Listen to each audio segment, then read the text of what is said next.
द्वारका का शासन करने के बाद और महाभारत युद्ध में पांडवों का सहयोग करने के बाद भगवान श्री कृष्ण ने पृथ्वी पर अपना कार्य पूर्ण कर लिया था। यदुवंशियों के आपसी कलह और श्राप के कारण उनके वंश का विनाश निश्चित हो गया था। गांधारी ने श्री कृष्ण को श्राप दिया था कि जिस प्रकार कौरव वंश नष्ट हुआ उसी प्रकार यदुवंश भी आपस में लड़कर समाप्त हो जाएगा। भगवान श्री कृष्ण ने इस श्राप को स्वीकार किया क्योंकि ये धरती पर उनके कार्य का एक हिस्सा था। ऋषियों के श्राप से एक दिन यादवों में आपसी झगड़ा हुआ जिसमें सभी यादव आपस में युद्ध करके समाप्त हो गए। श्री कृष्ण ने इस लीला को ईश्वर की इच्छा मानकर स्वीकार कर लिया और स्वयं वन में चले गए। जब द्वारका नगरी जलमग्न होने लगी तब श्री कृष्ण अपने भाई बलराम के साथ प्रभास क्षेत्र चले गए। बलराम जी ने समुद्र तट पर योग के द्वारा अपना शरीर त्याग दिया। श्री कृष्ण एक पीपल के पेड़ के नीचे ध्यानमग्न हो गए। उसी समय एक बहेलिया जरा ने दूर से उनके पद्म समान चरणों को हिरण की आंख समझकर उन पर तीर चला दिया। तीर श्री कृष्ण के पैर में लगते ही बहेलिया उनके पास आया और क्षमा मांगी। श्री कृष्ण ने उसे सांत्वना दी और कहा कि ये सब पूर्व नियति के अनुसार ही हो रहा है। इसके बाद उन्होंने पृथ्वी पर अपने अवतार का कार्य समाप्त करके गोलोक धाम को प्रस्थान किया।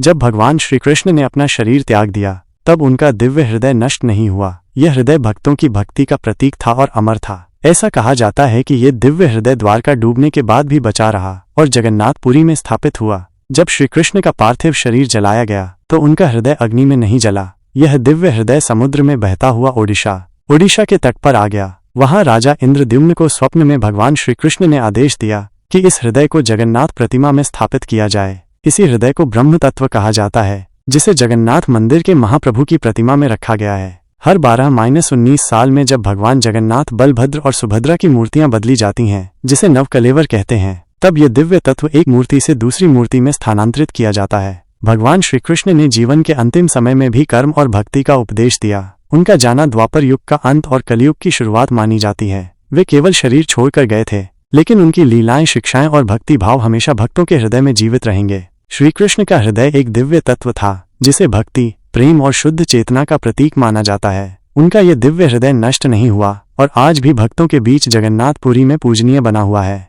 ये कथा भक्तों को ये सिखाती है कि भगवान का प्रेम और भक्ति कभी नष्ट नहीं होती बल्कि भक्तों के हृदय में सदैव जीवित रहती है। आप सभी का दिल से धन्यवाद। इस सच्ची घटना का पात्र बनने के लिए मोह माया प्रभु की माया में हमेशा स्वागत है आप सभी भक्तजन का। राधे राधे। जय श्री कृष्णा।